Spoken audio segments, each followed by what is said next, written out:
නමස්කාර වේවා බුදුරුවනට සැමදා බුදු හිමි සරණ යමි. නමස්කාර වේවා ධම්රුවනට සැමදා සදහම් සරණ යමි. නමස්කාර වේවා සංඝරුවනට සැමදා මහා සංඝ සරණ යමි. නමස්කාර වේවා තුනුරුවනට සැමදා තිසරණ සරණ යමි. සාදු සාදු සාදු. මාගේ ගුරු දේවෝත්තම පරම පූජනීය පින්වත් ලොකු ස්වාමීන් වහන්සේට ගෞරවාදර වන්දනාව වේවා. සාදු සාදු සාදු. සදහවත් වාසනාවන්ත පින්වතුනි, අද දවසේ මේ උතුම් ධර්ම දේශනාවට දායකත්වයන් එකතු කරන්නේ ඕස්ට්‍රේලියාවේ මෙල්බර්න් නුවර වෙසෙන සදහවත් පින්වතුන්ලා පිරිසක් විසින් ඒ දායකත්වයේ දරූ පින්වත් හැම දෙනාටත්, සුජීවත්ව සිටින දෙමාපියන්ටත් නිදුක් නිරෝග සුව සැලසේවා. නිරතුරුව ජීවිතයට උතුම් කල්යාණ මිත්‍ර ඇසුර ලැබේවා. ගෞතම සාසනය තුල උතුම් චතුරාර්ය සත්‍ය ධර්මය සුවසේම අවබෝධ කරන්ට ලැබේවා කියන අදහසිනුයි ඒ පින්වතුන්ලා ධර්ම දානමය පින සිද්ධ කරන්නේ. ඒ අමා නිවන් දුටු අරහත් තෙරණිවරු කියන මේ දේශනා මාලාවේදී අපි ඉගෙන ගන්නේ ගෞතම සාසනය තුල අමා නිවනේ සැනසුණු රහත් තෙරණිවරු ගැන. අද දවසේ මේ දේශනාවේදී පින්වතුනි අපි අහන්නේ බුද්ධ ශාසනයේ මහා ශ්‍රාවිකාවක් ගැනයි. ඒ බුද්ධ ශාසනයේ අගතනතුරු ලැබුවා. මේ බුදු සසුනේ පෙර ජීවිත ගත කරන නුවණ උපදවාගත් පුබ්බේ නිවාසානුස්සති ඥානය, පුබ්බේ නිවාසානුස්සති ඥානය ඇති භික්ෂුණීන් අතර අග්‍ර වුණේ අපගේ බද්දා කාපිලානී අරහත් උත්තමාවිය. අද පින්වතුන්ලා අහන්නේ බද්දා කාපිලානී අරහත් උත්තමාවියගේ ඒ අසිරිමත් චරිතාපදානේ. ඒ චරිත කතාව ආරම්භ වෙන්නේ පින්වතුනේ පදුමුත්තර බුද්ධ ශාසනයේ සිට. පදුමුත්තර බුද්ධ ශාසනය කියන්නේ මීට කල්ප ලක්ෂයකට ඉහතදී ලෝකේ ඇති වුණේ. පදුමුත්තර බුදුරජාණන් වහන්සේගේ ශාසනයේ හංසවතී කියන නගරේ විදේහ කියලා මහා සිටුවරයෙක් හිටියා. ඒ විදේහ කියන සිටුවරයාගේ ආදරණීය සිටු බිරිඳ විදිහටයි ඒ කාලේ මේ වාසය කළේ. හංසවතියේ විහාරයක අපගේ පදුමුත්තර බුදුරජාණන් වහන්සේ ශ්‍රී සද්ධර්මයේ දේශනා කරනවා. එතකොට මේ විදේහ සිටුවරයාගේ බිරිඳ වන මේ තැනැත්ති නිතර බණ අහන්න යනවා. ධර්ම දේශනා ශ්‍රවණය කරනකොට ඇගේ හිත හරි පැහැදුනා. ආසාවෙන් බණ අහන කෙනෙක් බවට පත් වුණා. මෙසේ ආසාවෙන් බණ අහනකොට දවසක් ඈට මේ භික්ෂුණීන් වහන්සේලා මුණ ගැහුණා. ඒ භික්ෂුණීන් වහන්සේලාගේ අතරේ හිටියා ඒ කාලේ පදුමුත්තර බුද්ධ ශාසනයේ භික්ෂුණී සංඝයා අතරේ පුබ්බේ නිවාසානුස්සති ඥානේ ඇති භික්ෂුණීන්ට අග්‍ර වූ භික්ෂුණිය. ඒ අගතනතුරු ලැබූ භික්ෂුණිය හමු වුණාට පස්සේ උන්නට ආසාවක්, හිතක් උපදිනවා. මාහටත් මතු අනාගතයේ බුදු සසුනක මේ භික්ෂුණිය වගේම අගතනතුරු ලබන්නට ඇතින. මතු අනාගතයේ බුදු සසුනක භික්ෂුණී සංඝයා අතරේ පැවිදි වෙලා පෙර ජීවිත ගත කරන ඥානය ලැබූ භික්ෂුණීන් අතර අග්‍ර වෙලා අනේ මටත් නිවන් සුව දකින්න ඇතිනම් කියලා ඔහොම හිතක් උපන්නා. ඉතින් ඒ හිතුවිලි පිංගතුනේ අපි තේරුම් ගන්න ඕනේ ඒවා මහා ශ්‍රාවක ශ්‍රාවිකාවන්ගේ හිතුවිලි. ඒවා තියෙන්නේ මේ බුද්ධ ශාසනයේ ඒ මහා ශ්‍රාවක ශ්‍රාවිකාවෝ ගැන සිත් පහන් කර ගන්නටයි. ඉතින් එහෙම හිතලා ඒ සිතුවිල්ලෙන් යුක්තව බොහෝ දම්පැන් පූජා කරගෙන පින් රැස් කරගත්තා පදුමුත්තර බුදුරජාන් වහන්සේ ජීවමානව වැඩ හිඳින තාක්. තුන්ලෝකාග්‍ර පදුමුත්තර අරහත් සම්මා සම්බුදුරජාණන් වහන්සේ පිරිනිවන් පෑවට පස්සේ මේ විදේහ කියලා කියන්නේ සිටුවරයෙක් මහා ධනවතෙක් ඇය තමන්ගේ ස්වාමී පුරුෂයාත් එක්ක එකතු වෙලා බුදුරජාණන් වහන්සේගේ ධාතු නිධන් කරවා මහා සෑයක් කෙරෙව්වා. ධාතු නිධන් කොට මහා සෑය කරවනවා කියලා කියන්නේ පින්වතුනි බොහෝ දිනකට පින් රැස් කරගන්නට අවකාශ සැලසීම. සෑරජාණන් වහන්සේ නමක් ඉදි වුණාට පස්සේ දෙවිවරුත් ඇවිදිල්ලා ඒ සෑය වඳිනවා. බ්‍රහ්මයෝත් ඇවිදිල්ලා සෑය වඳිනවා. සදහැවත් හැමදෙනා ඇවිදිල්ලා සෑය වඳිනවා. සෑය වැඳ වැඳ ජීවිතයට පින්පුරා ගන්නවා. ඒ හැමදෙනාට පින්පුරා ගන්නට ඒ සෑරජාණන් වහන්සේ හේතු වෙනවා. එතකොට හිතන්න සෑයක් කරවීමේ පින කොහොමද කියලා. බොහෝ දිනෙකට පින්පුරා ගැනීම පිණිස සෑයක් කරවනවා කියන එකේ පින. දැන් අපි දුටුගැමුණු මහා රජුරු විශාල කැපකිරීමක් කරලා මහා ධන පරිත්‍යාගයකින් යුක්තව ඊතා සුපූජනීය ලෙස ස්වර්ණමාලී මහා සෑරජාණන් වහන්සේ ඉදි කෙරෙව්වා. ඒ සෑරජාණන් වහන්සේ ඉදි වුණාට පස්සේ කී දෙනෙක් පින්පුරා ගන්නට ඇද්ද සෑය මුල් කරගෙන. පස්සේ ඒ සෑරජාණන් වහන්සේ මේ මනුස්ස ලෝකේ ගරා වැටෙනවා. හැබැයි මනුස්ස ලෝකේ ගරා වැටුණාට උතුම් ධාතු ගර්භය නිතර දෙවිවරු වන්දනාමාන කරගන්න ඇති. ඒ සෑරජාණන් වහන්සේ ගරා වැටුණට පස්සේ ආයේ ඉදි කෙරුණා. ඒ ඉදි කෙරෙනකොට මේ සිංහල මිනිස්සු අපේ මුතුන් මිත්තු එකට ගොඩාක් කැප වුණා. කැප වෙලා තමයි ඔය අද දකින්න ලැබෙන විදිහට සෑරජාණන් වහන්සේ ඉදි වුණේ. එතකොට මේ වෙනකොටත් කී දෙනෙක් තමන්ගේ ජීවිතවලට සැනසෙල්ල එකතු කර ගන්නවාද මේ මනුස්ස ලෝකේ විතරක් ස්වර්ණමාලී සෑය වැඳ වැඳ. දුර ඈත ඉඳලා නිවෙස්වල ඉඳලා සෑරජාණන් වහන්සේ වඳිනවා. වඳින මොහොතක් පාසා ඒ සෑ කර්මාන්තයට දායක වෙච්ච අයට පින පිරෙනවා. ඒ නිසා සම්බුද්ධ ශාසනයක් ඇතුලේ බුදුරජාණන් වහන්සේ නමකගේ බුදුසසුනක් මුණ ගැහිච්ච ජීවිතේ කෙනෙකුට කරගන්න ලැබෙන දුර්ලභ පින්කමක් සෑරජාණන් වහන්සේ නමක් කරවීම, සෑරජාණන් වහන්සේ නමක් කරවන කටයුත්තකට දායක වීම. අපට අපේ මනුස්ස ජීවිතේ උතුම් කල්යාණ මිත්‍ර ඇසුරක් මුණ ගැහුණු නිසා මේ මෑත කාලේ අපට කොච්චර වාසනාවක් උදා වුණාද? භාග්‍යතුන් වහන්සේගේ උතුම් සෑරජාණන් වහන්සේලා කරවන්න. ඒ සෑරජාණන් වහන්සේලා කරවන කටයුතු වලට සෑය ඉදිවෙන්න උපස්ථාන කරන්න, ශ්‍රම පූජා කරන්න, ධන පූජා කරන්න, සාදු සාදු කියලා අනුමෝදන් වෙන්න. ඉතින් පින්වතුන්ලාට ඒ කටයුතු වලට සහසම්බන්ධ වෙච්ච පින්වතුන්ලාට බොහෝම හිත පහන් කරගන්න පුළුවන් මේ කරුණු කාරණා ශ්‍රවණය කරද්දී. ඉතින් ওই විදිහට පදුමුත්තර බුද්ධ ශාසනයේ මහා ධාතු සෑයක් කරවා පින්පුරාගත් ඒ පිරිස මරණින් මත්තේ උපන්නා දෙව්ලොව. ඊට පස්සේ ආයමත් වතාවක් මේ උත්තමාවියගේ චරිතාපදානයේ සඳහන් වෙන්නේ යලි මුණ ගැහුණා කියනවා මීට කල්ප 91කට පෙර ලෝකේ පහළ වෙච්චි විපස්සී බුද්ධ ශාසනය. විපස්සී බුදු සසුනේත් ස්ත්‍රියාවක්. බුදුරජාණන් වහන්සේ ධර්මයේ දේශනා කරනකොට ධර්මයට හිත පැහැදුනා. නිතර ධර්මය ඇහුවා, පින්පුරා ගත්තා.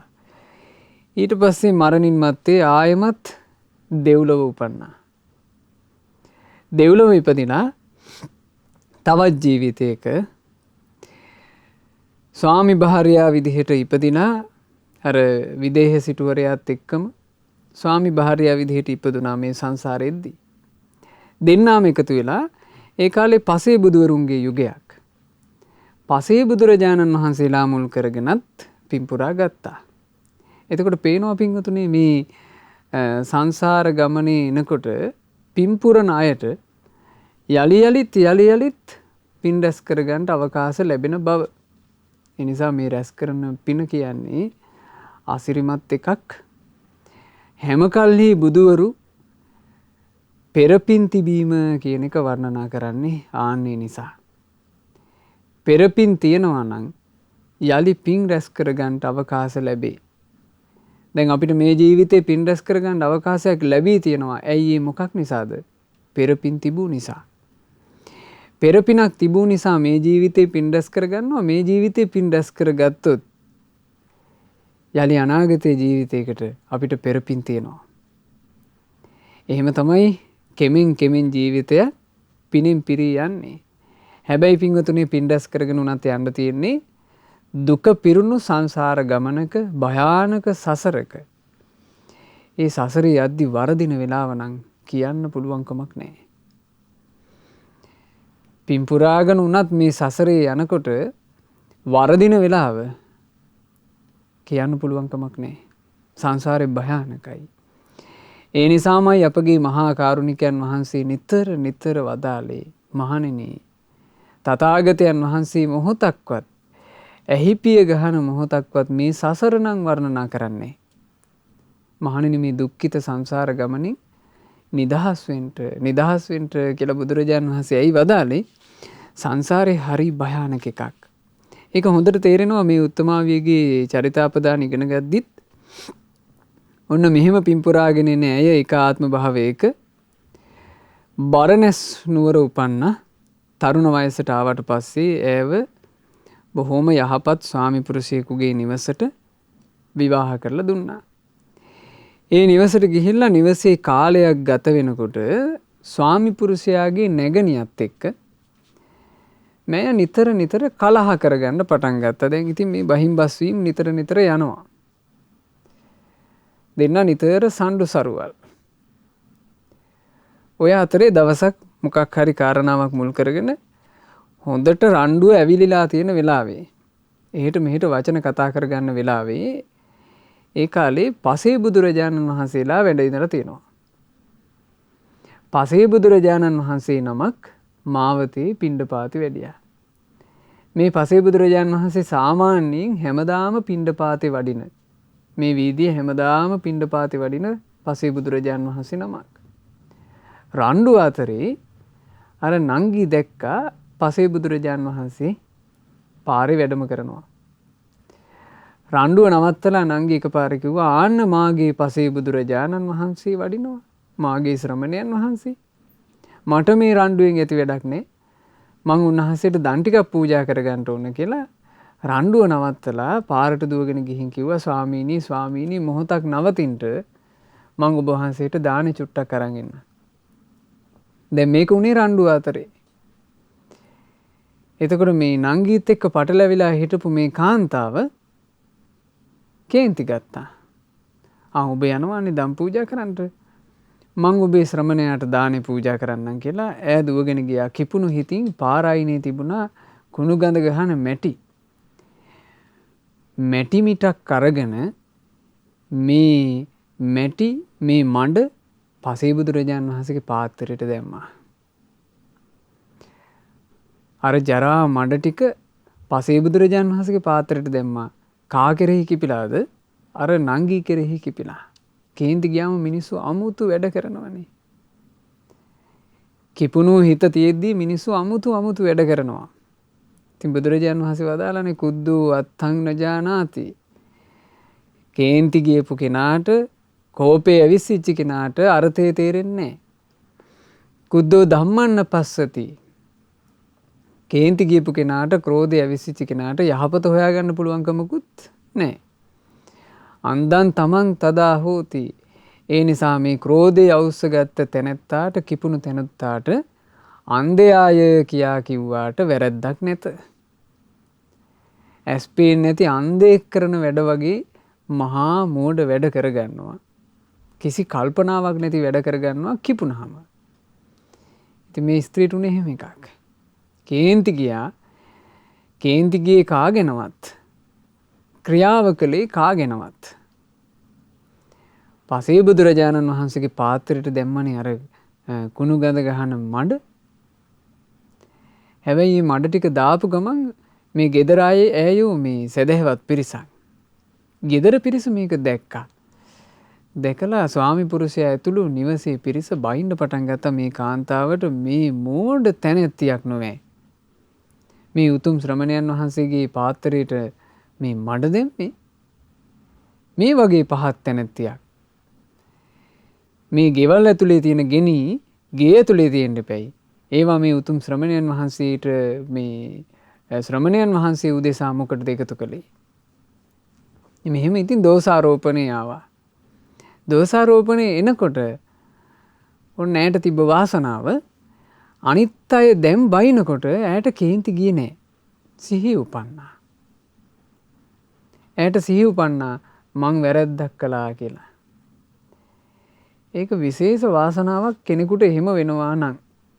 සාමාන්‍යයෙන් කේන්ති ගිහිල්ලා කුපිත වෙලා වැරද්දක් කරමින් ඉන්නකොට යම් කෙනෙක් වැරද්ද පෙන්නද්දී ඇත්තනේ මේක මගේ වැරද්දක් නේ කියලා කෙනෙකුට තේරුම් ගන්න පුළුවන් නම් ඒක පිංගුතුනේ ජීවිතේක තියෙන ලොකු දක්ෂකමක්. වරද වරදක් විදිහට පෙන්වා දෙනකොට වරදක් කියා දකින්න පුළුවන් හැකියාව. ඒක ජීවිතේක තියෙන විශේෂ දක්ෂකමක්. ඒක නුවණැත්තන්ට පිහිටන දක්ෂකමක්. ඒ පමණකින්ම නුවණැත්තා කියලා කිව්වට කමක් නැහැ කියලායි භාග්‍යතුන් වහන්සේ වදාළේ යෝ බාලෝ මඤ්ඤති බාලයන්. බාල තැනැත්තෙක් මෝඩ තැනැත්තෙක් තමන්ගේ මෝඩකම් ගැන මගේ මේ වැඩේ මහා මෝඩ වැඩක් කියලා දකිනවා නම් පණ්ඩිතෝ වාපි තේනසෝ ඒ පමණකින්ම ඔහු නුවණැත්තෙකි. බාලෝච පණ්ඩිතමානි. හැබැයි බාලයෙක් මෝඩයෙක් ඉන්නවා තමන් මහා අති පණ්ඩිතයෙක් කියලා හිතාගෙන. සවේ බාලෝති උච්චති. ඒකම ඔහුගේ බලවත් මෝඩකමයයි කියමි. එහෙමයි භාග්‍යතුන් වහන්සේ දේශනා කළේ අපිව හඳුනා ගන්න දක්ෂ වෙන්න ඕන. අපි කරන ක්‍රියාව බාල ක්‍රියාවක්ද යහපත් ක්‍රියාවක්ද ඒක හඳුනා ගන්න දක්ෂ වෙන්න ඕන. ඊළඟට යම් කෙනෙක් පෙන්වලා දෙනකොට ඒක නුවණින් තේරුම් ගන්න දක්ෂ වෙන්න ඕන. දැන් මේ ස්ත්‍රියට ඒ දක්ෂකම තිබුණා. තමන්ගේ අතින් මේ උනේ වැරද්දක් කියලා ඇය ඉක්මනින් හඳුනගත්තා. ඇය මොකද්ද කළේ? පසේ බුදුරජාණන් වහන්සේට මේ වෙච්චි වැරද්දට කමා කරගන්න ඕන කියලා හිතලා උන්වහන්සේගේ පාත්‍රය ඉල්ලගත්තා. අනේ ස්වාමීනි මගෙන් වෙච්ච වැරද්දට මට සමාව දෙන්න. මා කෙරෙහි අනුකම්පාවෙන් පාත්‍රය මගේ අතට දෙන්න කිව්වා. පාත්‍රය නිවසට අරගෙන ගිහිල්ලා අර ගඳ ගහන මඩ අයින් කරලා ඒක හොඳට හේතුවා. හෝදලා සුවඳවත් කරලා ඊට පස්සේ හොඳ ප්‍රණීත දානයක් පූජා කළා. දානි පාත්‍රය අරගෙන ගිහිල්ලා පසේ බුදුරජාන් වහන්සේගේ දෝතට පිළිගන්නනවා. පිළිගන්නවද්දි කිව්වනේ ස්වාමීනි මං කිපුණු සිතින් කේන්තිය නිසා ස්වාමීනි මම මෙහෙම එකක් කරගත්තේ. මට ඔබ වහන්සේගේ සමාව ලැබෙන්න ඕන. පසේ බුදුරජාන් වහන්සේ සමාව දුන්නා. සමාව දුන්නාට පස්සේ ඇයට හරි සතුටුයි. ඇය පුණ්‍ය ප්‍රාර්ථනාවක් කරනවා ස්වාමීනි මම දැන් මේ මොහොතේ ඔබ වහන්සේට දානයක් පූජා කළා. මේ දානේ පිදූ පිණින් මට උපදින ආත්මේ බොහෝම ලස්සන රූපයක් ලැබෙන්න ඕන. දුටුවන් වසඟ වෙන තරම් ලස්සන රූපයක් මට ලැබෙන්න ඕන කියලා ඇය ප්‍රාර්ථනා කළා. ස්ත්‍රීන් කොහොමත් රූපෙට ආසයිනේ. එතකොට ඇය ලොකුවට බණ දහම් අහලා තිබුණු ස්ත්‍රියක් නොවේ. පසේ බුදුරුන්ගේ යුගයක්නේ. ඒ නිසා සාමාන්‍යයෙන් ස්ත්‍රීන් කැමති එකට ඇය කැමති වුණා. පිණ්ඩපාත දානේ පූජා කරගෙනත් ඇය පැතුවේ රූපේ පැතුවා. ඉතින් ඒ ජීවිතින් ඒ කාලක්‍රියා කරාට පස්සේ ඇය යම් ජීවිතයක උපදිනවාද උපදින ජීවිතේ ඇයට ලැබෙනවා බොහෝම ලස්සන මනමෝහනීය රූපයක්. ඇගේ රුව ලස්සනයි. හැබැයි රුව ලස්සන වුණාට ඇගේ ශරීරයෙන් ඇගේ සිරුරෙන් ඉවසන්න බැරි තරම් දුර්ගන්ධයක් හමනවා. අසූචි ගඳක්, මඩ ගඳක්. හැම තිස්සෙම ඇගේ සිරුරෙන් හමනවා. මේක එක වතාවක් වුණා නෙවෙයි පින්වතුනි. සාංසාරික ගමනේ උපදින ජීවිතේ බොහෝම ලස්සනයි රුව. රුව කොච්චර ලස්සන වුණත්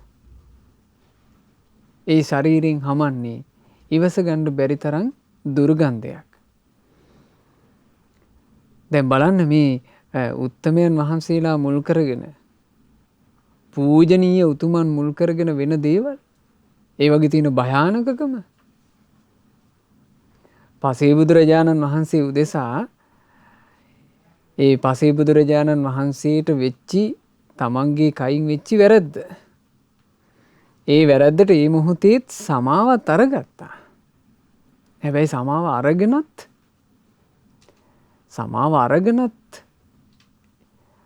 ඒක බලන්න සංසාර ගමනට එකතු වෙච්ච හැටි. එනිසා හරි භයානකයි. මේ වගේ අපි මොනවද තේරුම් ගන්න ඕන? අපි මේ ක්‍රියා කරනකොට කායික ක්‍රියා, වාචික ක්‍රියා, මානසික ක්‍රියා කරනකොට අපි කොච්චර රැකෙන්න ඕනද කියන කාරණාව. ඒකයි මේකින් කෙනෙක් නුවණින් තේරුම් ගත යුත්තේ.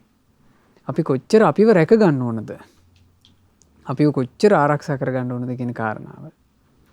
දැන් මේ විදිහට මේ කර්ම විපාකේ පස්සෙන් ඇවිල්ලා ගඳ ගහන සිරුරක් ඇතුව ඈට එන්න සිද්ධ වුණා මේ මහා භද්‍ර කල්පයේ තෙක්ම. මේ මහා භද්‍ර කල්පේ මේ කාශ්‍යප අරහත් සම්මා සම්බුදුරජාණන් වහන්සේ අපේ බුදුරජාණන් වහන්සේට පෙර මිනිසුන්ගේ ආයුෂ අවුරුදු 20000ක්ව පැවති යුගයේ කාශ්‍යප අරහත් සම්මා සම්බුදුරජාණන් වහන්සේ පහළ වෙනකොට ඕනේ ඈ එනවා මේ මනුස්ස ලෝකෙට. මනුස්ස ලෝකේ ස්ත්‍රියක් විදියට උපන්න තරුණ වයසට එනකොට මනමෝහනීය රූපය. මනමෝහනීය රූපේ තිබුණාට මගේ ශරීරයෙන් හමන්නේ අසුචි ගඳක්. ඉතින් පුංචි කාලේ ඉඳලා මෑට ඒක දැනෙනවා. ඒ දැනෙනකොට ඉතින් නොයේක් සුවඳ විලේපන වලින් ඇඟ සුවඳවත් කර කර කොහොම හරි අර ගඳ වළක්වගෙන හිටියා. පස්සේ ඇව විවාහ කරලා දුන්නා. විවාහ ජීවිතේ බොහෝම යහපත් ගුණ සම්පත් ඇති ස්ත්‍රියක්. ඒ ගියපු නිවසේ දෙමව්පිය ඇතුළු හැමදෙනාම හරියට පැහැදුනා. පැහැදුනාට ස්වාමි පුරුෂයාට ඇව අප්පිරියයි. ඒ ස්වාමි පුරුෂයා ඇයට සමීප වෙලා ඉන්නවා. සමීප වෙනකොට ස්වාමි පුරුෂයාට අර අසූචි ගඳ ඈ ළඟින් එනවා. එතකොට ස්වාමි පුරුෂයාට රූපේ කොච්චර ලස්සන වුණත්, ගතිගුණ කොච්චර හොඳ වුණත්, ඈ තමන්ගේ බිරිඳ විදිහට ළඟ ඉන්න එක අප්‍රසන්න හැඟීමක් වුණා. නමුත් මේ ස්වාමි පුරුෂයාට මගේ තියෙන යහපත් ගතිගුණ නිසා, පවුලේ හැමදෙනාත් මෑට ආදරය නිසා මෑව එලව ගන්න බෑ.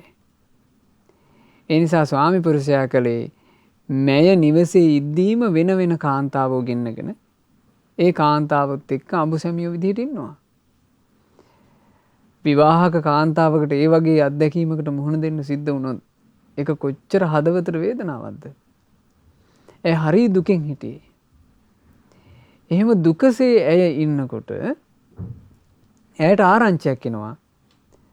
තිලෝගුරු කාශ්‍යප අරහත් සම්මා සම්බුදුරජාණන් වහන්සේ පිරිනිවන් පාලා ඒ බුදුරජාණන් වහන්සේගේ ධාතුන් වහන්සේලා තැන්පත් කොට මහා සෑයක් කරවනවා කියන ආරංචිය. සෑරජාණන් වහන්සේ නමක් කරවනවා කියන ආරංචිය ඇයට ලැබුණා. ඇය අනුමෝදන් වුණා. අනුමෝදන් වෙලා කිව්වා සෑ කර්මාන්තේ යම් කටයුත්තක් තිබුණොත් අපිට දායක වෙන්න අනේ අපට කියන්න කිව්වා. ඕන්න එතකොට ඇයට ආරංචියක් එනවා. ඒ උතුම් සෑරජාණන් වහන්සේගේ මතු පිට සම්පූර්ණයෙන් කරන්නේ රංගඩොල් වලින්ලු. ඒ සඳහා රණින් ගඩොලක් කරවා පූජා කරන්න හැකිලු. ඇයට හරි සතුටක් උපන්න. ඇය ගාව තිබුණා ගොඩාක් රම්බඩු. ඒ රත්තරන් ඔක්කොම Tamanට කුල පරම්පරාවෙන් ලැබිච්චා. ඇය හිතනවා මේ කොච්චර ලස්සන රත්තරන් තිබුණත් මේ ස්වාමි පුරුෂයාට අපුල ශරීරේ, ස්වාමි පුරුෂයාට පිළිකුල් ශරීරේ මම මේ ආභරණ වලින් සැරසුවා කියලා ඇති ඵලය මොකද්ද? ඒ නිසා මට මේ ආභරණ එකක්වත් එපා. මගේ ස්වාමි පුරුෂයාටවත් ප්‍රිය නැති මගේ ශරීරය මොකට සරසනවද මං? ඒ නිසා මම මේ රන් භාණ්ඩ ඔක්කොම බුදුරජාණන් වහන්සේට පූජාවක් ලෙස පූජා කරන්න ඕන කියලා හිතුවා. ඔක්කොම රත්තරන් බඩු ටික සම්පූර්ණයෙන් සුවඳ පැනින් දෝවණය කරලා සුද්ධ කරලා ඒ රන්කරුවන්ට දීලා ඒ අවශ්‍ය දිග පළලට ඝනරන් ගඩොලක් කෙරෙව්වා කාශ්‍යප බුදුරජාණන් වහන්සේගේ සෑය උදෙසා. සෑරජාණන් වහන්සේට ගඩොල කරලා මේ ගඩොලත් අරගෙන ඒක පූජා කරන්න යනකොට ඇයට මගදී හම්බ වෙනවා නිල් මහ නිල් මල්. නිල් මහ නිල් මලුත් ගත්තා. ඒ අරගෙන ගිහිල්ලා සෑරජාණන් වහන්සේගේ ඉදිකිරීම උදෙසා රන් ගඩොල පූජා කළේ නිල් මානිල් මලුත් එක්ක. ඉතින් මේවා කියනකොට ඇතැම් පින්වතුන්ලාට සෑරජාණන් වහන්සේලාගේ ඉදිකිරීම් කටයුතු වලදී රන් පූජා කරපු පින්වතුන්ලා ඕනි තරම් ඇති මේ බණපද අහන අය අතරේ. ඒ පින්වතුන්ලාට හිත ගොඩාක් සන්තෝෂ කරගන්න පුළුවන්. හිත ගොඩාක් සතුටු කරගන්න පුළුවන්. අනේ මේ අරහත්වයට පත්වෙච්චි සංසාර ගමනේ නිවනට පත්වෙච්චි පින්වන්ත උත්තමයෝ උත්තමාවියෝ සසර ගමනේ කරගත්ත පින්කම් අනේ මේ ජීවිතේ අපටත් කරගන්න වාසනාව ලැබුණනේ කියලා. ඉතින් අර කාන්තාව ওই විදිහට රන් ගඩොල පූජා කරලා භාග්‍යතුන් වහන්සේ උදෙසා මේ භාග්‍යතුන් වහන්සේගේ මහා සෑයට මේ රන් ගඩොල පූජා වේවා කියලා පූජා කරනකොට එසැනින් ආශ්චර්යයි පින්වතුනි පින කියන එක. එසැනින් අර සංසාර ගමනේ ආත්මභාව ගණනාවක් මේ සිරුරේ තිබුණු දුර්ගන්ධය සම්පූර්ණයෙන් නැතුව ගියා. පසේ බුදුරජාණන් වහන්සේ නමක් මුල් කරගෙන සකස් වෙච්චි ඒ පාප කර්මයේ විපාකේ ඒ වෙලාවේ තමයි අවසන් වුනේ.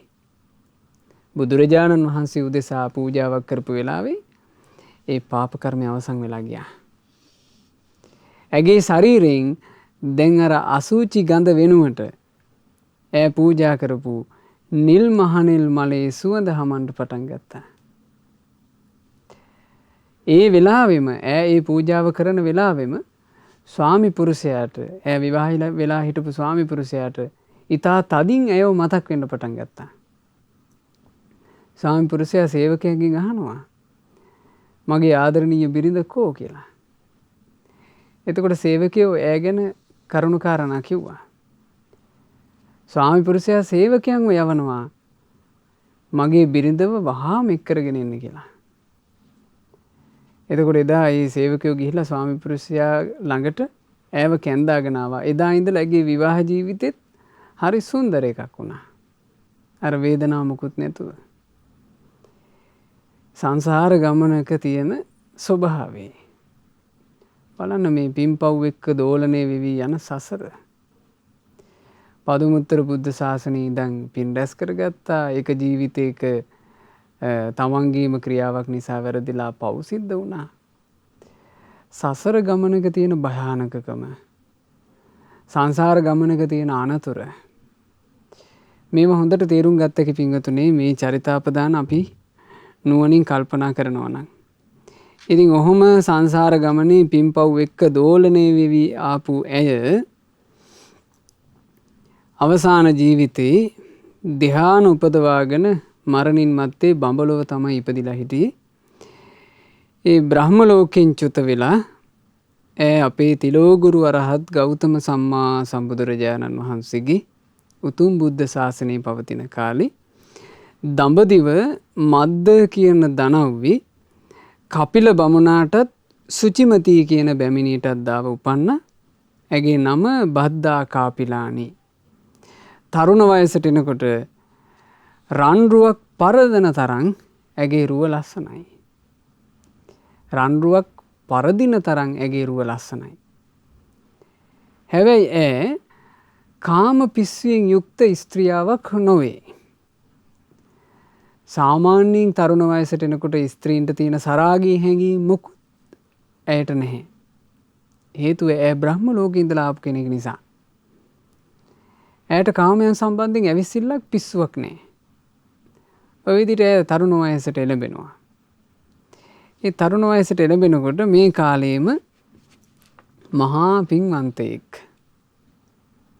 මහා පින්වන්තයෙක් දඹදිව තලයේ ඉපදී සිටියා. කවරෙක්ද? පිප්පලී මානවකයා. පිප්පලී මානවක කියලා කියන්නේ අපේ මහා කස්සප මහරහතන් වහන්සේ. මහා කස්සප මහරහතන් වහන්සේගේ ගිහි කාලේ නම පිප්පලී මානවක. ඒ කාලේ පිප්පලී මානවකට රන්රුවකගේ සෝභා පරදන ස්ත්‍රියාවක් සොයනවා. එතකොට මේ මද්ද දනව්වේ කපිල බමුණාගේත් සුචිමති බැමිණියගේත් බද්දා කාපිලානී නම් වූ සොඳුරු රූ ඇති දුව ඉදිරියේ අර රන්රුවේ සෝභා පැරදී ගියා. බද්දා කාපිලානී පිප්පලී මානවකත් එක්ක විවාහ වුණා. ඒ විවාහ ජීවිතය ගැන විස්තර මා හිතනවා බොහෝ දෙනෙක් අසා තිබෙනවා. විවාහ වෙච්ච දිනේ පිප්පලී මානවකයා යහන් ගැබට සිරියහනට අරගෙන එනවා පිච්චමල් මාලා දෙකක්. මාලා දෙක අරගෙන ඇවිල්ලා යහන මැද දෙදෙනා නිදාගන්න මැද්දේ ඇතිරෙව්වා. අතුරුල කියනවා නැගණි මම විවාහ ජීවිතයකට අඹු සැමියෝ විදිහට වාසය කරන ජීවිතයකට කැමති කෙනෙක් නොවේ. නැගණි මා කැමති පාරිශුද්ධ බඹසරටයි. ඔබ මගේ බිරිඳ විදිහට ඔබ සතුටුයි නම් බඹසරක් ආරක්ෂා කරන්නට. පිරිසිදු බඹසරක්, සුදෝසුදු බඹසරක්, පාරිශුද්ධ සංඛ්‍යක් වගේ කැලල් නැති බඹසරක්. ඔබ කැමති නම් ආරක්ෂා කරන්න අපි දෙන්නාම බඹසරෙමු. අපි මේ විවාහ ජීවිතයක් ගත කරනවා කියලා ලෝකයා දැනගත්තට කමක් නැහැ. නැගණි අපි බඹසරෙමු කිව්වා. එතකොට බ්‍රහ්ම ලෝකෙන් ආපු මෙය ඈත් ඊට සතුටුයි. ඈ කියනවා අයියන්ඩි ඇත්තෙම මාත් හිටියේ ඔය අදහසේ. මගේ දෙමාපියන්ගේ ඉල්ලීමේ බැරිකමටයි මං ඔබේ බිරිඳ විදිහට මේ නිවසට ආවේ. ඔබ සතුටු බඹසරට නම් මාත් අතිශයින්ම සතුටු බඹසරටයි. පුදුම සහගතයි. විස්මේ ජනකයි පින්වන්තයන්ගේ ජීවිත නම් ඒ ජීවිත තියෙන්නේම හිත සතුටු කරගන්න. පින්වන්තයන්ගේ ජීවිත අපිට තියෙන්නේ අනුමෝදන් වෙලා සතුටු වෙලා අපේ හිත් පහදවා ගන්න. ওই විදිහට තමයි මේ දෙන්න විවාහ ජීවිතය ගත කළේ. ඒ ගත කරනකොට අදිෂ්ඨානයක් කරානේ පිරිසුදු බඹසරට. නැගණි යම් දවසක මේ සිරියහනේ සැතපෙන අපි දෙන්න රාග සිතුවිලි ඉපැද්දුවොත් රාග හිතක්වත් ඉපැද්දුවොත් මේ යහන මැද අතුරන මල් පරවේවා. හැබැයි අපි රාග හිතක්වත් උපද්දන්නේ නැතුව පිරිසිදු නොකැලල් බඹසරක් ආරක්ෂා කරනවා නම් ඒ බඹසරේ ආනුභාවයෙන් මේ මල් මාලා පර නොවේවා. අද්භූතයි ඒ මල් පරවුන්නේ. ග්‍රහ ජීවිතේ ගත කරන තාක් ඒ මල් පර නොවි ඒ සිරියහන මැද අතුරලා තිබුණා. ඉතින් ඒ විදිහේ හිතාගන්න බැරි තරම් විස්මය ජනක විදිහට තමයි ගිහි ජීවිතය ගත වුණේ බද්දා කාපිලානී කියන මේ පින්වන්ත උත්තමාවියගේ. ඉතින් කාලයාගේ ඇවෑමින් පිප්පලී මානවකගේ දෙමව්පියෝ කාලක්‍රියා කරනවා. මුළු මහත් ධනස්කන්ධයේම උරුමකාරයා වුණා පිප්පලී මානවක. එතකොට පිප්පලී මානවක කල්පනා කරනවා දැන් මේ ධනය වෙන අයිතිකාරයෙක් වෙන උරුමකාරයෙක් නැති දෙයක්. මටයි අයිති. මං කැමති දෙයක් කරන්න පුළුවන්. මං මේ ධනය මගේ බිරිඳට පවරලා මං පැවිදි වෙන්න ඕන. බද්දා කාපිලානියට කතා කරලා කියනවා මා ප්‍රිය සොඳුර මේ මා සතු ධනය කොහොම මං ඔබට පවරනවා. ඔබ මේ ධනයෙන් සුවසේ ජීවිතය ගත කරන්න මං මහාන වෙනවා කිව්වා. එතකොට බද්දා කාපිලානි ඒකට කැමති වුණේ නැහැ. බද්දා කාපිලානි කියනවා ඔබ පැවිදි වෙනවා නම් මාත් පැවිදි වෙනවා. අර තිබුණු ධනෙ ඔක්කොම දන් දීලා මේ දෙන්නා පැවිදි වුණා. නිවසේදීම පැවිදි වුණා. යංගේ තථාගත අරහත් සම්මා සම්බුදුරජාණන් වහන්සේ නමක් මේ ලෝකේ පහළ වී සිටිද්ද ඒ සියල්ල අවබෝධ කරපු බුදුරජාණන් වහන්සේ උදෙසා මාගේ පැවිද්ද වේවා කියලා පිප්පලී මානවක නිවසේදීම කෙස් රැවුල් ඉවත් කරලා පැවිදි වෙනවා. ඉතින් ඔහුගේ පැවිද්ද දෙස බලාගෙන බද්දා කාපිලානියත් මේ කෙස් ඉවත් කරලා කාසාය වස්ත්‍ර පොරවලා යම් පැවිද්දකටපත් වුණා. ඒ පැවිද්දටපත් වෙලා තමයි දෙන්නාම නික්මුනේ. නික්මෙනකොට මේ කාලේ වෙද්දි පින්වතුනි බුදුරජාණන් වහන්සේගේ ශාසනයේ භික්ෂුණී සංඝයා ආරම්භ වෙච්ච කාලේ නෙමෙයි. ඉතින් මේ පිප්පලී මානවකත් බද්දා කාපිලානිත් යම් දුරක් යනකොට දෙමන් හන්දියක් හම්බ වුණා. ඒ දෙමන් හන්දියේදී පිප්පලී මානවක කියනවා මා ප්‍රිය සොඳුර දැන් අපි පැවිදි වෙලා. ගෘහ ජීවිතය අත්හැරපු අය. ගෘහ ජීවිතය අත්හැරපු අයට ස්වාමි භාර්යා කියලා සම්බන්ධයක් නැහැ. ඔබත් මාත් මේ විදිහට එකට යන්න පටන් ගත්තොත් එහෙම දකින අයගේ හිත් අපහදින්න පුළුවන්. දකින අයට වැරදි හැඟීම් ඇති වෙන්න පුළුවන්. ඒ නිසා මේ දෙමන් හන්දියෙන් මත්තේ අපි දෙන්නාගේ එකට ගමනක් නැත. ඔබ යම් මාවතක් කැමතිද ඒ මාවත ඔබ තෝරා ගන්න. මං ඔබ නොයන මාවතේ මං යනවා කිව්වා. එතනදී දෙන්නා වෙන් වුණා. ඒ දෙදෙනාගේ වෙන්වීම ගැන අපේ දහම් පොත්වල සඳහන් වෙනවා සාංශාරික ගමනේ එක දිගටම ආපු දෙන්නෙක්. එක දිගටම ස්වාමි භාර්යා විදිහට ආපු දෙන්නෙක්. ඒ දෙදෙනාගේ වෙන්වීම සිද්ධ වෙන මොහොතේ මේ මහී කාන්තාව කම්ප වුණා කියනවා. පොළොව හෙල්ලිලා ගියා. ඉතින් බද්දා කාපිලානි මේ අන්‍ය තීර්ථක පිරිවැජි කාන්තාවෝ හිටපු තැනකට ගිහිල්ලා එතන බඹසරක් ආරක්ෂා කරගෙන ඒ තීර්ථක ආරාමේ ඈ වාසය කළා. මොකද ඒ වෙනකොට භික්ෂුණී සංඝයා ආරම්භ වෙලා නැති නිසා.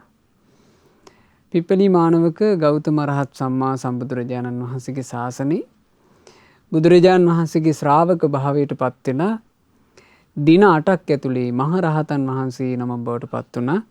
අපගේ මහා කස්සප මහ රහතන් වහන්සේ. පස්සේ කාලෙක අපගේ මහා ප්‍රජාපති ගෞතමී උත්තමාවිය ඇතුළු 500ක් දෙනා මේ බුද්ධ ශාසනයේ පැවිද්ද ලබාගෙන භික්ෂුණී සංඝයා ආරම්භ වුණා කියන ආරංචිය බද්දා කාපිලානි කියන මේ පින්වතියට ලැබෙනවා.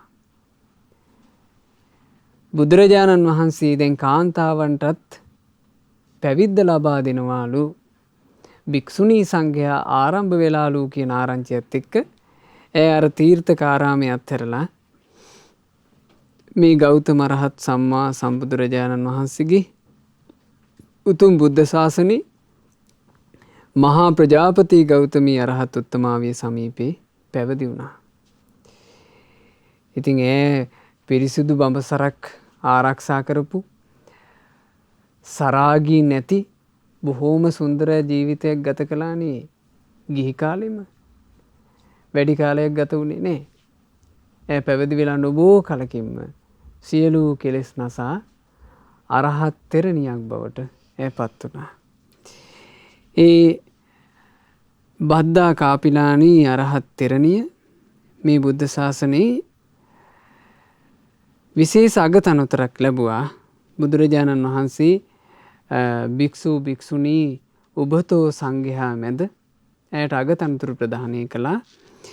ඒත දග්ගම් භික්කවේ මම සාවිකානං භික්ඛුනීනං පුබ්බේ නිවාසං අනුස්සරන්තිනං යදිදම් බද්දා කාපිලානි. මහණෙනි මේ බද්දා කාපිලානි වනාහි පෙර ජීවිත ගැන සිහි කිරීමේ කුසලතා ඇති භික්ෂුණීන් අතරින් අග්‍රභාවයට පත්වන්නේය කියලා ගෞතම ශාසනයේ අගතනතුරු ලැබුණා. පදුමුත්තර බුද්ධ ශාසනයේ සිට පතාගෙන ආපු ඒ පුණ්‍ය ප්‍රාර්ථනාව ගෞතම ශාසනයේදී ඕන් ওই විදිහට සඵල වුණා. ඒ අරහත් උත්තමාවිය නිකලෙස් හදවතක් දරාගෙන මේ ගාථා මේ විදිහට වදාලා. පුත්තෝ බුද්දස්ස දායාදෝ කස්සපෝ සුසමාහිතෝ පුබ්බේ නිවාසං යෝ වේදී සග්ගාපායංච පස්සති. මහා කාශ්‍යප ශ්‍රාවකයන් වහන්සේ බුදු සමිඳුන්ගේ දායාදයක්. බුදු සමිඳුන්ගේ පුත්‍ර රත්නයක්. සමාහිත සිත් ඇති උන්වහන්සේ පෙරගත කළ ජීවිත ගැනත් ස්වර්ගය ගැනත් අපාය ගැනත් දිවසින් දකිනවා. අතෝ ජාතික්ඛයම් පත්තෝ අභිඤ්ඤාවෝ සිතෝ මුනි ඒතාහිතිහි විජ්ජාහි තේ විජ්ජෝ හෝති බ්‍රාහ්මනෝ. උන්වහන්සේ ඉපදීම ෂය වෙලා අරහත්වයට පත් වෙලා ඉන්නේ. ත්‍රිවිද්‍යාව ලබාගෙන ඉන්නේ. උන්වහන්සේ සැබෑවටම බ්‍රාහ්මණයෙක්. තතේව බද්දා කාපිලානී තේ විජ්ජා මච්චු හායිනි ධාරේති අන්තිමං දේහං ජෙත්වා මාරං සවාහිනි.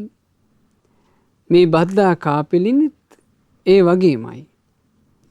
ත්‍රිවිද්‍යාව ලබාගෙන ඉන්නේ. සේනා සහිත මාරයාව පරදවලා ඉන්නේ. දැන් ඈ දරාගෙන ඉන්නෙත් අන්තිම සිරුරයි. බලන්න පින්වන්තයන්ගේ ජීවිතවල තියෙන ඒ සුන්දරත්වය. පින් රැස් කරගෙන ආපු ජීවිත. පින් රැස් කරගෙන ආපු ජීවිත මහා සත්පුරුෂ රත්නය වන තිලෝගුරු ගෞතම රහත් සම්මා සම්බුදුරජාණන් වහන්සේගේ උතුම් බුද්ධ ශාසනය පිනින් මොහු කරා ගියා. ස්වාමී භාර්යා විදිහට එකට හිටපු දෙන්නෙක් බුද්ධ ශාසනයේ පැවිදි වෙලා රහතන් වහන්සේලා රහත් තෙරණීවරු බවට පත් වුණා. මේ බුදු සසුන කොයිතරම් සුන්දරයිද? අපිට කොයිතරම් හිත පහදවා ගන්න පුළුවන්ද මේ බුද්ධ ශාසනය ගැන? මේ බුද්ධ ශාසනය ගැන හිත පහන් කර ගන්න ගමන් පින්වතුනි, පින් රැස් කර ගැනීමේ වටිනාකම ගැනත් හොඳට හිත ඇතුලේ අදහසක් ඇති කරගන්න.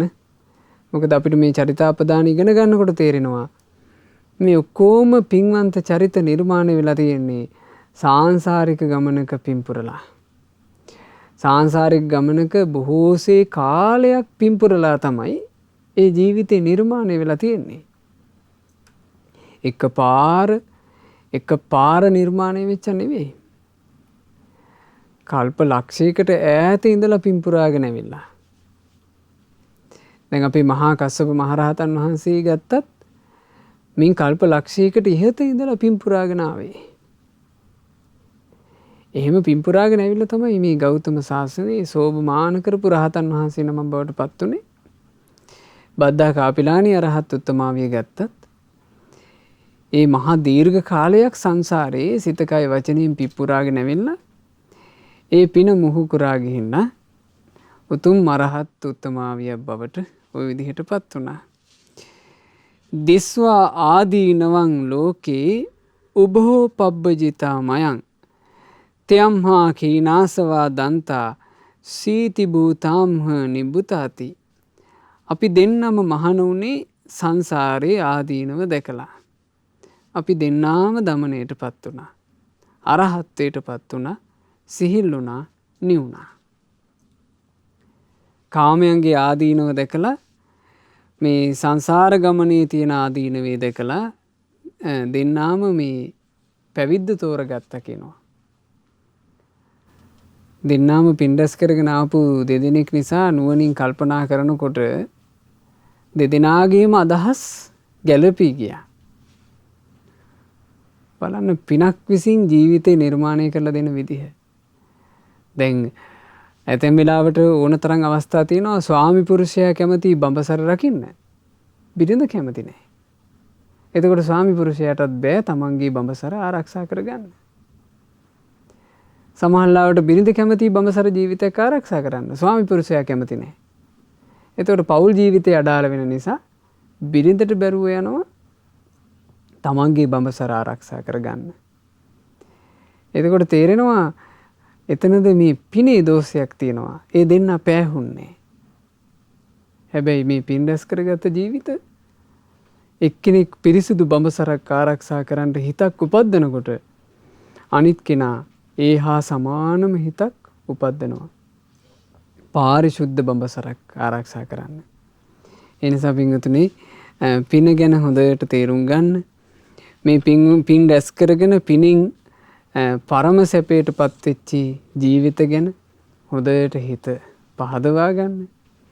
ඒ පහදවාගෙන පින් රැස් කරගෙන සංසාර ගමනින් නිදහස් වීම පිණිස තමන්ගේ ජීවිත හැඩගස්වා ගන්නට මහන්සි වීමයි අපි කළ යුත්තේ. අපට මේ මහා කස්සප මහරහතන් වහන්සේ බද්ධහ කාපිලානි අරහත් උත්තමාවිය ආදී ඒ උතුම් රහතන් වහන්සේලා රහත් තෙරණීවරු නිවී සැනසුන අමා මහ නිවනේ සැනසෙන්ට වාසනාව ලැබේවා. සාදු සාදු සාදු.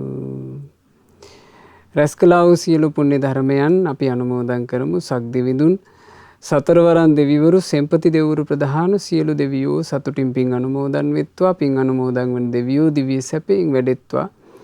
ඒ සියලු දෙවියන්ගේ ආශිර්වාද රැකවරණ අප හැම දිනාට දෙවියෝ නොඅඩුවම සලසා දෙත්වා. දෙවියෝද සසර දුකින් අත මිදේවා. සාදු සාදු සාදු. ගුරු දේවෝත්තම කල්යාණ මිත්‍ර පරම පූජනීය පින්වත් ලොකු ස්වාමීන් වහන්සේට පින් අනුමෝදන්ව පින්වත් ලොකු ස්වාමීන් වහන්සේ නිදුක් වෙත්වා, නිරෝග වෙත්වා, දීර්ඝායුෂ සම්පන්නිය ලබත්වා. ගෞතම සාසනය තුල උතුම් වූ චතුරාර්ය සත්‍ය ධර්මය පරිපූර්ණ වශයෙන්ම අවබෝධ කරගන්නට වාසනාව ලැබෙත්වා. සාදු සාදු සාදු.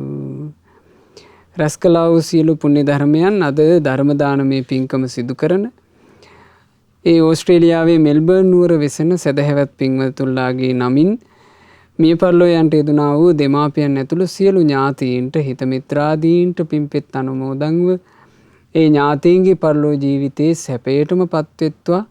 අපගේ ඥාතීන් මේ දුක්ඛිත වූ සංසාර ගමනින් ඊතා ඉක්මනින්ම නිදහස් වෙත්වා කියන ප්‍රාර්ථනාවෙන් පින් අනුමෝදනා සිදු කරන්න. ධර්ම දානමේ පිනේ අනුහසින් තෙරුවන් සරණින් සියලු දෙවියන්ගේ රැකවරණින් කොරෝනා වෛරසයේ හේතුවෙන් රෝගාතුර වී සිටින ලංකා වාසී ලෝක වාසී හැම දිනාට ඊතා ඉක්මනින්ම නිදුක් නිරෝග සුව ශාන්තිය ලැබේවා කියලා අපි සෙත් ප්‍රාර්ථනා කරමු. දායකත්වයෙන් දරනු ලබන ඕස්ට්‍රේලියාවේ මෙල්බර්න් නුවර වෙසෙන ඒ සදහැවත් පින්වතුන්ලාටත් ඒ අයගේ සුජීවත්ව සිටින දෙමාපියන්ටත් මේ සියලු පින් අනුමෝදන් වෙත්වා. පවුල්වල හැම දිනාට පින් අනුමෝදන්ව සියලු දෙනාට නිදුක් නිරෝග සුව සැලසේවා, දීර්ඝායුෂ සැලසේවා. ජීවිතේ කරන කියන රැකී ආරක්ෂා ආදී සියලු කටයුතු ਸਰව ප්‍රකාරයෙන් සාර්ථක වේවා. මේ ලැබිච්ච මනුෂ්‍ය ජීවිතේ කල්යාණ මිත්‍ර ඇසුරේ සුවසේ පින් පුරා ගන්නට, සුවසේ ධම්මග දියුණු කර ගන්නට හැම දිනාට අවකාශ ලැබෙත්වා. ශ්‍රද්ධා මාසික ධර්ම දාන සමාජික පින්වතුන්ලාට, ශ්‍රද්ධා කාර්ය මණ්ඩලයේ හැම දිනාට, සුපින්නත ඔබ සෑම සියලු දෙනාට ගෞතම සාසනේ සුවසේම ධර්ම අවබෝධ කරගන්නට වාසනාව ලැබේවා. හැම දිනාටම තෙරුවන් සරණයි. නමෝ බුද්ධාය. මෙවැනි වටිනා ධර්ම දේශනා ශ්‍රවණය කිරීමට ශ්‍රද්ධා ඩේලි YouTube චැනලය සබ්ස්ක්‍රයිබ් කරන්න.